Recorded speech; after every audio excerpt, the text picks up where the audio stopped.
कहेला आपन आदमी कि आपन आदमी के आपन कोनो काम में सपोर्ट ना करेला, ठीक बा। लेकिन हमार कहनाम बा कि जब तू आपन आदमी के ही आपन आदमी ना समझब तो दोसर तारा के आपन आदमी कैसे समझी।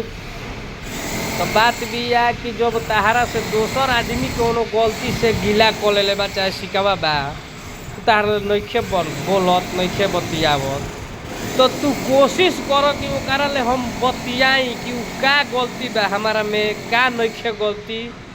उ तहरा के उ आदमी खुद बताई कि हाँ तू गलती कइले बाड़।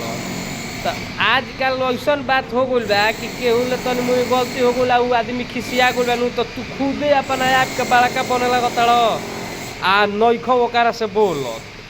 तो ऐसन ना, जे झुकेला उहे ऊपर उठेला, ठीक बानू। जे ना झुकेला उ कबो ऊपर ना उठेला। आपन आदमी हमेशा अपने साथ देला, ठीक बानू। राधे राधे।